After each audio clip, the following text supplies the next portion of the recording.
Hello, everyone. We are back on the Better Advertising with Better Media podcast, and today we are live at House of Amazon. And I am incredibly excited to be sitting down with Jeff Cohen, evangelist of all the things Amazon. And today we're going to be talking about all of the fun things that are happening here at Cannes Lions. Yeah, super excited. This show is something that I wasn't very aware of before I took my role at Amazon or at Amazon Ads. And it's something that requires you to see and experience and to really truly understand. And it's more than just a bunch of, people from the advertising industry coming to France. There's deep dive conversations into hot relevant topics. There's lots of celebrity activations. There's lots of just great things that are happening. And like you and I talk about with most shows, the level of conversation that occurs by just bumping into people, seeing them, talking to them, learning about how they're doing their business is truly like inspirational. Intimacy is a great word to define Cannes. And every single time I go home, I'll get millions of messages, maybe not millions, I'm not Alex Earl here. I'll get quite a few messages of, why do you go to Cannes? Like, what's the value? And, we specifically come for Amazon Port. I mean, that's where we have the majority of our relationships and things like that. But what a lot of people don't understand is you don't send your full team to Cannes. You send the decision makers and the people that matter. And I think that's the same for Amazon. That's the same on agency side, brand side. And that's what's really cool is you're walking down the street and you run into the people that you want to be having conversations with. Or if we just look at House of Amazon, it should be more of a, village of Amazon because you guys have every single team that I would say is really paving the way for the future of Amazon ads. Yeah, and that's been a growth as well, right? If you came here 3 years ago, there were multiple activations across the beach with different activations of Amazon happening, and we brought them all into one last year, and then we really built upon that this year. And it's a great way to not just meet people from these different groups, but to also experience some of these different properties that maybe you're not as familiar with. Yeah. So within the House of Amazon, they have a setup for Wondery, and you can listen to podcasts and understand how ads are relevant to the podcast and the audience, and then connected back to your brand through the measurement that occurs. And so you get to see these things that are you understand all these individual pieces, but you see how they start to come together when you come here. And so there's booths around Amazon Influencer, Amazon Live, Wondery, Twitch. I'm not going to get them Thursday Night Football or Amazon Sports. I'm not going to remember them all off the top of my head, but it's really cool because while you're between meetings, you can kind of play and interact, and then you can go to a larger session and you can learn how influencers are being integrated in with these campaigns, and then measuring the impact that those campaigns are happening, right? So I know you were really excited. An influencer that was here on Monday, Alex Earl. I probably had to ask 5 people, who is that? But I guess that shows my age versus yours. 100%. I think one of the things that you hit on is integration.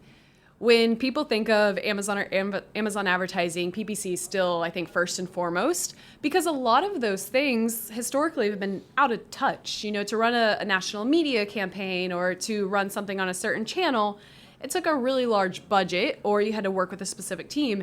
Amazon's bringing that all together. And when he says it's all here, I mean, you walk into House of Amazon, you walk right by the influencer booth. That's where Jeff found me. And then he said, quote unquote, don't you have to actually be an influencer to take a photo there? That was Alex that was in front of the booth, not you. Apparently a LinkedIn influencer does not count in this industry. But we walked past that and it's okay. There's a Summer I Turned Pretty activation. They're doing the Team Conrad or Team Jeremiah bracelets, and they're really making it integrated and involved with the brand. And then you walk by Amazon Music. Yep. And when you walk by all of these, you start realizing how accessible they are for your brand. Right. And the opportunity that you have. It's no longer working with 20 separate teams to tie together a, full funnel strategy. Right. And I think the second half of that, which we've been talking a lot, anyone who's followed Jeff and I, it is attribution, it's AMC, it's how do you tie all of these pieces together?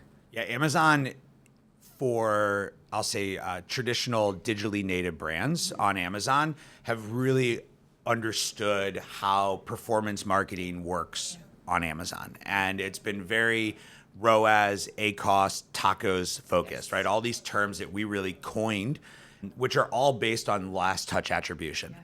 And as Amazon has grown and matured and brought all of their properties into the advertising mix, it's been important for brands and even, brands that have been like first movers to be thinking beyond ROAS. Yeah.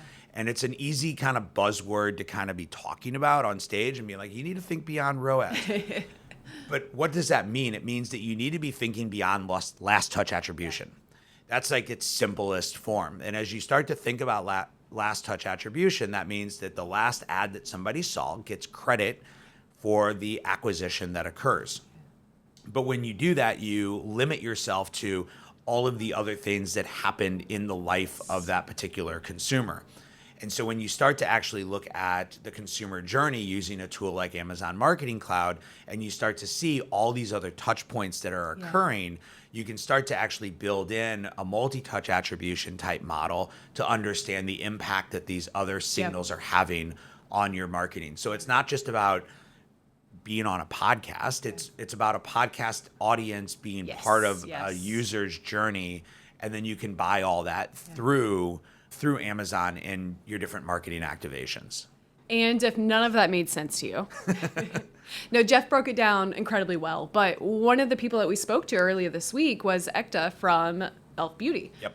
And in the simplest fashion, we dove into the Super Bowl campaign that Elf ran. And I love that as a use case here because Super Bowl is kind of your biggest upper funnel initiative. Everyone knows how expensive Super Bowl slots are. Everyone knows the type of awareness they drive, but most people don't necessarily correlate it with profitability or direct success on any platform. But last year, Elf ran their campaign on their sticky primer, and immediately, within, I think, 7 days from my own tracking, just because I'm a fangirl, they became #1 in, I believe, all of beauty. And I could be wrong. This is, again, my personal tracking. I heard their CMO say this, and I probably won't have it exactly correct, but it was like they were the first product that was, they had like taken over mascara, which is the #1 beauty product in the top. It owns like all 10 spots of the top 10. Yes. And they were not just broke into that top 10, but we're #1 with that new primer product. And the reason I want to call that out is because we're talking about attribution and multi-touch attribution. And these are two platforms that you would not assume communicate. Super Bowl campaign and #1 seller on Amazon. There's not a lot of ways to overlap attribution historically in this use case, but Elf came to the table with this really crazy initiative. They were able to directly correlate success, and that's kind of what we're talking about here. So when Jeff is mentioning the opportunity to go live with a Twitch streamer, or to speak on a podcast, if you put the Super Bowl ad in a silo, it probably wasn't traditionally profitable. It may not have driven D2C or any other platform, but when you look at it as a whole, you can see how all of these things start connecting. I mean, as a consumer here, I have my 17-year-old sister going to TikTok and seeing the new lip oil, and then I walk in a room and she forces me to buy it, and I go to Amazon to buy it. And then I see it on Instagram, which makes me want to buy more products. And well, we had before AMC, BAMC, make a new acronym. Okay, we don't need any more of those in Amazon world. Before AMC, we used to just look at signals that were occurring. So we would look for maybe a unique, so for the primer, it was a search term that had a uniqueness to it, right? You could say sticky primer. I would assume that pre the launch of that product, sticky primer wasn't getting a lot of searches. No. You could then look and see how many searches were occurring, and you could draw the conclusion back that your campaign was working. And that was how a lot of people were measuring influencer campaigns in general. But it was difficult if that was, just the word primer, because primer could be any number of things on Amazon, and it's difficult to know whether your campaign is impacting that. But now that you can actually start to measure things like new to brand customers, and you can start looking at things like store visits to understand where people are in their journey, you can actually start to attribute other attributions to campaigns that you're running and not just focus in on that end goal. And I think it's it's a testament, I think, to where the overall industry has kind of grown to. It's a testament to where I think the evolution of brands and the maturity of brands and their marketing tactics have grown to. And I think it's also an excitement of like what the future has, because it's still really a day one type moment, because this discovery is just happening for so many brands. Yeah. I think it's incredibly important to kind of talk about the two principles here. One is that we have access to these insights. I think that's one of the biggest things is brands need to start dabbling and figuring out how they can tell their story better and not just look at last touch. You know, we have linear that you can pull first touch. There's a million different things that we can dive into, but it's not getting overwhelmed with those insights and being incredibly proactive. So something we've discussed a lot is how do you take that and you make it actionable? Yep. And I think that's another whole value add when it comes just to AMC. I mean, from the audience perspective, we can start curating that path to purchase from that first sponsored TV or that streaming TV ad that we're showcasing that is very informative, very educational. You know, what is sticky primer? Right. What is the difference? And then being able to back into those insights is the valuable part. But I have seen a lot of people get overwhelmed. It's a great buzzword in the space. So yeah, well, I think what happens is that, you know, AMC has been around for several years now. And at first we were just trying to figure out what is AMC and why does it matter? And now what is a marketing cloud? Right. And now there are a lot of people still trying to figure that out. It's still a newer product into the marketing mix.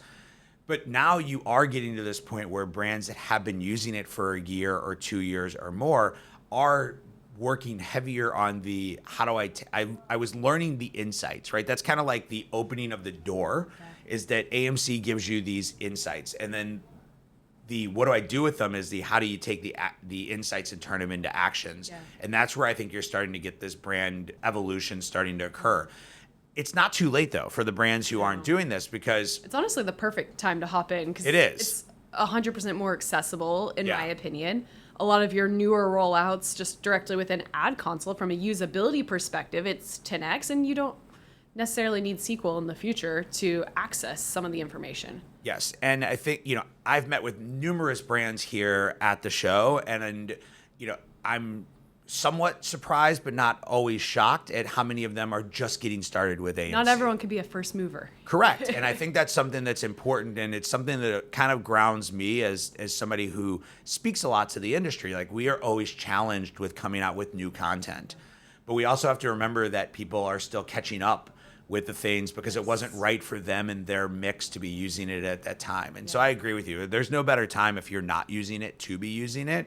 And if you are, there's opportunities to double down with it as you're seeing the signals that are driving your business and figuring out where you want to make those additional investments. 100%. I think the key part here across all of Amazon ads, and we can dive really deep in this area, is just accessibility. One thing that Jeff and I have always talked about is the test and learn mentality. Yep. And something that's really exciting is like, let's take sponsored TV really fast, just because I think that's one of the easiest use cases here. You're giving brands the opportunity to run a TV campaign. You're assisting with some of the creative. Yep. You're giving them the ability to run it with no minimums. Right. No commitments. Now, I'm going to do a little caveat, asterisk here, that if you don't spend enough money, you're not going to drive enough value to derive. There's a right time to be doing it. There's a right time to be doing it. There's an investment that Yes. needs to be made to get the results that you desire, Yes. right? But there is no 100%. minimum to be able to do it. Yes, and there's no longer that risk. You know, historically, when AMG was the acronym of the time, it was a little bit more Amazon Media Group. It was a little bit more difficult. Wait, what's AMG? AMG. It's so many acronyms. Can we have a talk with leadership at some point? Yeah. But when you used to run those historical, more upper funnel initiatives, sometimes it was hard to justify the insights that you wanted to see because they weren't necessarily openly accessible. Right. But now you can run that sponsored TV campaign. You can run it within a minimum you're comfortable with, and then you have the direct opportunity to derive the insights that you need. And it's no longer just about ROAS. You'll hear us talk about that all the time because it's a full funnel campaign that we're looking at. Yeah, and I think that overall this is the growth of our whole industry. It's the growth of even like 1P, first party brands on Amazon And there's the availability and the accessibility and the democratization. And, these are all buzzwords, but they all truly mean that you as a brand have access to something that was maybe harder to access in the past. And I think that's part of what Amazon wants to do, right? Yeah. We want to democratize these things. We understand that the consumer is moving to streaming, right? Streaming television took over linear TV in 2023, but the audience of streaming is different than the audience of linear. And that's an important fact for us to remember. Brands are just now really trying to understand, like, how does Gen Z, how do the younger generations interact with their brand? They interact differently, right? And so how do they interact with their brand, and what do they need to be doing different to interact with them and to engage them with their brand? They have to have purpose behind their brand when you're talking to that age group.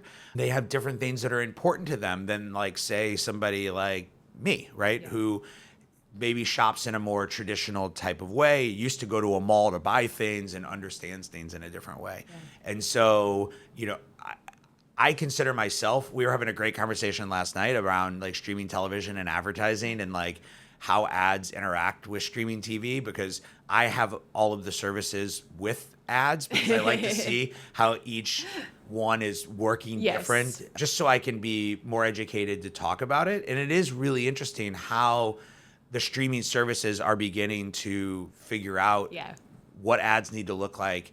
And I think that's where Amazon is trying to be innovative, right? We're rolling out pause ads so that we have less disruption in the programming that you're watching.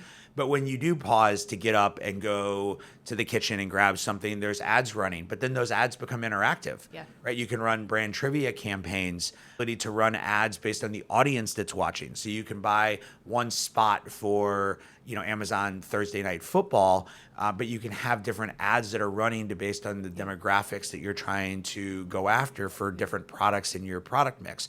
And all of these things create more flexibility for the brand that make these investments more worthwhile, more engaging to the audience that they're trying to attract, and then be able to measure the results, right? And I think that's ultimately what we all want to do. And the innovation here is key. I mean, there's definitely strong opportunity for first movers in the space. We've seen it across the board, but it can be scary. It can be scary to take this bet. A lot of companies, from an org chart perspective, I don't think are necessarily built to work with the rate of innovation that Amazon's pushing in the space. I mean, growing a team myself in Amazon, it's difficult because so many things are changing so quickly. But I think that's less, Amazon and more just the generations in the industry, e-commerce in general. My Gen Z sister, like, they move quick. So we have to be able to do that. Yeah, and I think when you talk to brands like Elf, they go really deep into that, right? Because they lean into that heavily because it's part of their culture. And I think for a lot of brands, as they're developing their corporate culture and understanding how it evolves, that includes their relationship with agencies and tech partners and media outlets like Amazon, right? And you have to look at all of them within the partnership of what you're trying to do and how you're trying to build your brand. And then, we're built for speed and you're built for speed, but sometimes the brand isn't built for speed. And having that mix of what that looks like and how to build a repetitive process that allows you to move faster. It's okay to not be built for speed at the beginning. You have to become comfortable with what you're doing. You have to be comfortable with the investments. You have to be comfortable with the return on investment, however you're choosing to measure it. But as you're seeing that, that's where you want to start to build, internally we call them mechanisms. That's where you want to build mechanisms that allow you to speed up your process. So understand that process might be slower at the beginning because you are learning, you are venturing into new territory. But how do you move that along faster over time so that once you do get up to full speed, you can move super quick and you can actually turn that into a competitive advantage for your brand? And if we're being honest, the innovation and the rate of change in the space is solely the reason I think Jeff and I have jobs to this day. Because in order to innovate and to test, you have to educate and understand. And that's why e-commerce is difficult, is because it takes a whole different level of education and it's rapidly moving. So the moment you learn one thing, there's something new that's being rolled out. Well, and what we were learning and how we were learning this 5, 8 years ago was just different because Amazon worked in a different way. And so I think that all of this is just moving at a faster pace. The consumer is changing. The way we interact with technology is changing. The technology that we have access to. This is the longest I've been on a podcast without mentioning the word AI, right? But AI is, right? You wanted to not go there. But that's changing the way we are evolving. And all these things lead back to that culture of your brand to be able to bring these into your mix to drive the results that you want. Yeah. And the other thing that I really try to ground and remind myself on a regular basis is that we have to continue to educate people and remind them, because there's so many things that they're doing on a daily basis that aren't involved with maybe Amazon in the same way that we are. And so you have to remind them that, like, hey, posts are really interactive and they are driving a lot of value and they're worth the investment, and they've had several changes that have occurred in the last year by the ability to bring in video, the ability to take a post and boost it. And all of a sudden, you know, somebody who's maybe not eating, sleeping, and drinking Amazon like we do gets woken up to something that they haven't heard, or is reminded of something else they can be doing to be building their brand and expanding their brand footprint. And our ability to tie it in, I think, is what's brought us here to an Amazon podcast. But taking Amazon Posts, for example, it's slightly different than any other social media. It's evergreen, I think, is one of the biggest value adds. When you post on any other social, you get all your likes within 14 hours, and then you don't hear from anyone ever again. Amazon posts are posted and they consistently drive reach. They're free, which is a huge value add. They're free. Yes. We have multiple brands, I think at this point, are millions of impressions being driven from posts that we're just utilizing from a UGC perspective. We have a great system for it. And then you layer in the follow button, which is showcased on post. And that's another potential opportunity to tie in from a long-term perspective. Social commerce, I think, is another big buzzword that we're seeing. Last year was a really big topic, and here as well is how do you tie in the shopping journey with the social commerce and the lives and kind of that opportunity? And it's like Amazon posts also touch on that. They do. And you know, one of the big themes at the show this year is a lot stronger around influencers. Right? We were kind of joking about that at the beginning, and I think that's another great example of 2-3 years ago, influencers were a theme here at Cannes, but we weren't really sure what the value of influencers were, how influencers built into the mix, how you measured the results of influencers. I feel like the influencer level here at Cannes has really, and because we have evolved as brands in terms of how to use them, right? So whether it's the e.l.f. campaign you mentioned earlier, using Judge Judy within their Judge Beauty campaign, or, you know, whether it's, you know, John Legend, who's here, but also has a brand that he launched on Amazon, and, you know, or whether it's Alex, what's her name? Alex Earl. Alex Earl, see? Not my generation. Who's, you know, doing this through her own social influence. They have such a power. And one of the things that I think is cool about, you know, the power of influencers isn't necessarily about the super mega influencers, which is what you get a little bit more of here. It's also that there's that power of the micro influencer that still exists, and be able to drive an overall community for your brand. Well, it's no longer just about being a celebrity. And that's kind of a fun delineation, the difference in an influencer and the difference in a celebrity. And yeah, they can be one and the same. But to your point, we have the ability to connect with people from a social media perspective and follow their whole lives. It's not, you don't need paparazzi now to stay up to date with the hottest celebrity. You have a platform that allows you to connect. And that connection, I think, has driven a change to more authentic relationships from a brand perspective, from a how we reach our audience. We can hyper target and be a lot more authentic with the people we're connecting with. It's no longer a national media TV campaign that's overly broad. It's no longer a newspaper or a mail campaign. We can say, hey, I really resonate with this certain demographic, this certain audience. Let me curate an experience specifically towards them. Yeah, my wife, I woke up to my wife full of text messages about a Peloton instructor who was here that she works out with and engages with. And in her world, this Peloton. I don't even remember who it is. I'd have to look it up. Maybe her name was Jess or something like that. In her world, like that is, the most, the celebrity. The celebrity for her. And it was just funny because she thought she may have been on my flight because we flew through the same city because we're the only two people on that flight. Right. But like to her, that's really important. And to her, what she does and what she promotes and what she engages with is really important to my wife. Alex is important to your sister, and each of us find these people to connect into in a very meaningful way.